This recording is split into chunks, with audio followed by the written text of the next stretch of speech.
Number one, we discussed preparing oneself for prayer properly.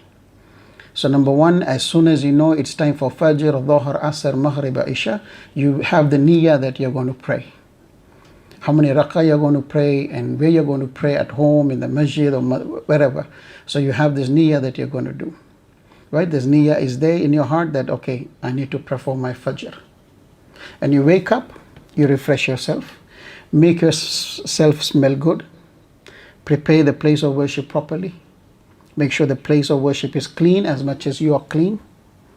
And then start your salah. So this is preparing oneself for prayer properly.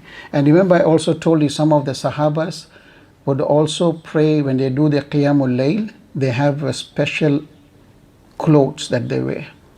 They don't wear that on any other occasion, on any other day. They'll only wear that in Qiyamul Layl. And when they were asked why you do that, they say, because Allah loves beauty. So when I stand before Allah, I want to stand in the best of clothes that I have. All right? And Sahabas, right? They didn't have fancy clothes like us because they never wore a single stitched or wool, stitched cloth in their time, because stitching technology never existed. Even if it does existed, it will take a year for them to prepare one. So they would just have a simple wrap, like a lungi or something like that. They have two pieces of cloth, one to cover from the navel below and another cloth from navel above.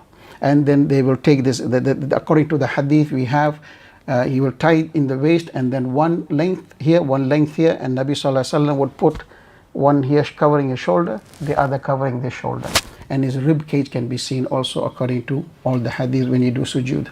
This was a simple dress they wore. Even in that circumstances, the Sahabas will reserve some beautiful clothes, the best cloth they had when they want to stand before Allah. You see? So you're not supposed to go and pray in the masjid where you not only cause discomfort to the worshipper, but you're causing discomfort even to the angels. Even angels don't enter into masjid or areas where there is a smell of oddness. It's the odd smell, they don't enter. That's what Nabi Sallallahu Alaihi Wasallam, he told us he would brush his teeth when he wake up for Fajr. And he used to tell us that I do this because if I don't do, Jibreel alayhi salam won't come closer to me. And then he said, as much as what offends the son of Adam, it also offends the angels, Malaika. That is bad order. Right? So we have to be very, very careful. Inshallah, like I said before, I will be preparing a complete lecture on oral care as taught by the Prophet, and you will be amazed. Right? You'll be amazed, and you'll be visiting your dentist inshallah regularly after you listen to the lecture, because it is part of the sunnah to actually look for your dentist. Because if Nabi Sallallahu Alaihi Wasallam will be living today, he will be going to his dentist on a regular basis. Right? So we all have to make sure your children are regularly going, because your teeth and your gums are very important. Right? Secondly, moving at a measured pace during Salah. So your pace in Salah must not be rushing. You're not rushing for who? Allah is the controller of time. Allah himself is the time. Right? Allah himself is the time. So no need to rush. So when you pray moving in a measured pace. And then third is remembering death while praying. So always remember, maybe this is your last Salah. This may be the last Salah, and then you will not be able to make the other Salah. How many people I've heard have passed away? And people told me, he was preparing for Salah and then he passed away. I know he was making wudu in the toilet and he never came out of the toilet. We saw he passed away. I have, in my own family, I have cases like that. I had someone in my family who woke up for Fajr. He went to the washroom, was making wudu for Fajr, and he never came out. So family has to go in to see. He was down, already passed away while in the state of wudu. And I have another case where this particular person is in the practice of praying Qiyamul Layl every day. He prays Qiyamul Layl, he prayed, he went to toilet, renewed his wudu, and then he was going towards the masjid and he collapsed. See, so remember death while you pray, because you never know, maybe that is your last Salah. So when you remember death while you pray, inshallah your Khushoo will automatically get charged up. Now, number 4 is thinking about the ayahs and the adhkar being recited during the prayer and interacting with them. That's very important. So when you memorize a surah, try to go through the meaning of it and also go through the tafsir of it. So when you go through the tafsir of it, you have a much deeper understanding when either you're reading it or the imam in front of you is reading it. Right? So when imam talks about, for example, if you have done a thorough study on the analysis of Surah Al-Ikhlas, so when the imam is reading Qul huwallahu ahad, you know what it means, you know. What is this ahad? What does it really means? Why Allah says Qul, to whom? You know, so this will all come into your mind, and then you can really focus and go deeper and interact yourself with the surah. Like I also quoted when I was presenting this, the life of Imam Abu Hanifa rahimullah. Remember Zalzala? Towards Surah Zalzala, Allah says that not an atom of good that you do, you will see it on the day of judgment. And not an atom of evil that you do, you will also see. And Imam Abu Hanifa rahimullah, after Isha Salah, he sat down in the masjid, kept on repeating this ayah. Until it was almost Fajr, and the Mu'adhin came to give adhan for, I think it was, for Fajr. And then Imam Abu Hanifa is still sitting there, contemplating over these ayahs. And then the Mu'adhin says, taps him and says, Imam. And the Imam thinks, oh, you're going to close the masjid? Because he thinks he's still in the Isha period. He didn't realize Isha is gone, Qiyamul Layl is gone, and now Fajr. So you see how they really got involved into the Quran by contemplating over it.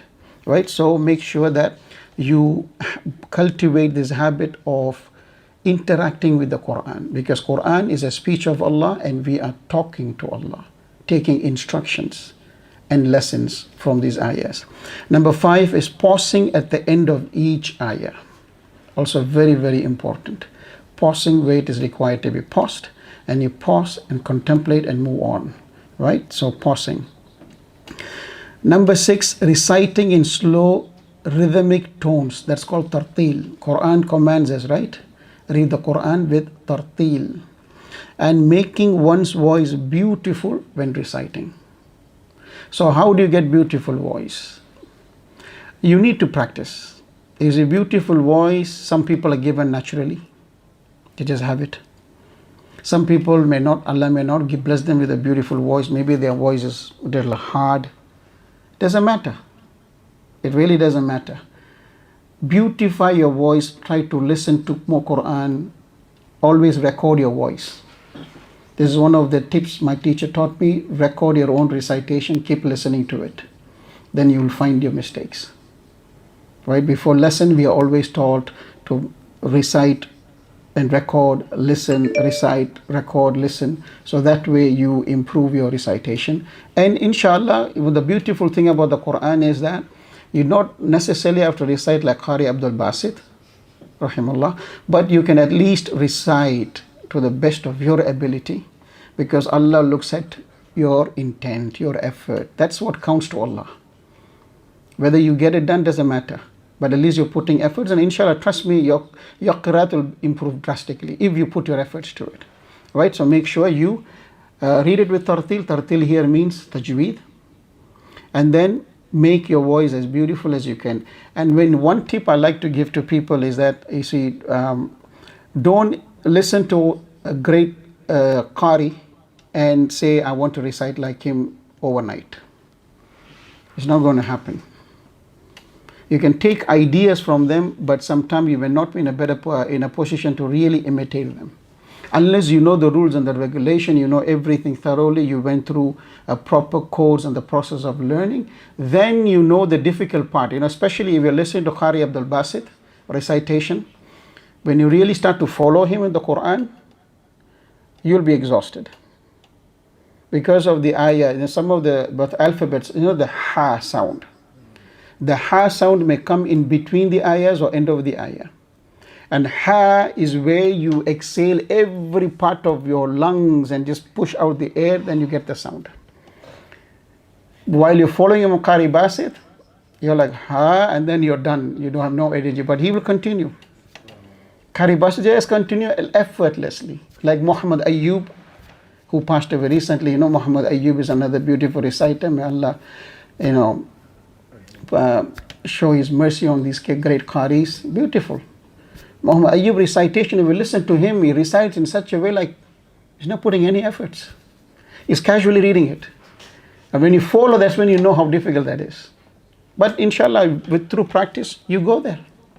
You get there, right? So, and then seventh point is that knowing that Allah responds to your prayer. Very, very important. Inshallah, I'm preparing another title called I Am Near. This is all about the etiquettes of dua. Maybe 1-2 episodes, I'll have a chapter on that. Inshallah, I'll prepare that when the time is right. So here, knowing that Allah responds to your prayer. So every time you pray, have this niyyah that Allah is listening to you. Okay? And trust me, if Allah don't listen to us, then who else? Simple. Right? So when you raise your hands, you can ask, Ya Allah, if you don't answer my call, who else is going to answer my call? Right? And then Allah will answer you. Right? And then 8th point is praying while a barrier, that is sutra, in front of one and praying close to it. But these are all the means you take in order to improve your khushoo in salah. Number 9 is looking at the place of prostration. Very, very important. Because there are people I've seen in the masjid, they say Allahu Akbar and the eyesight is moving right and left. That means you're losing khushuu. Look, end of the day, we are human. We are not robots, machines, or we are not angels. We are humans, right? Your brains cannot focus on two things at the same time. So either you're focusing on your salah, or you're looking around, you're focusing on what activities people are engaged in, right? So no human can do two things at a time. Number 10, varying the surahs, ayahs, and adhkar and du'as recited in your prayer. That's the last we touched upon, right? So make sure you memorize as much surahs as you can and ayahs and adhkar as you can to really develop your focus in your salah. Number 11, performing sujood al-tilawa when reciting an ayah where this is required. The hadith of sujood al-tilawa is very powerful, where Shaitan himself says that for people who follow the sujood al-tilawa, Jannah is for you and hell is for him because he refused to prostrate when Allah commanded him to.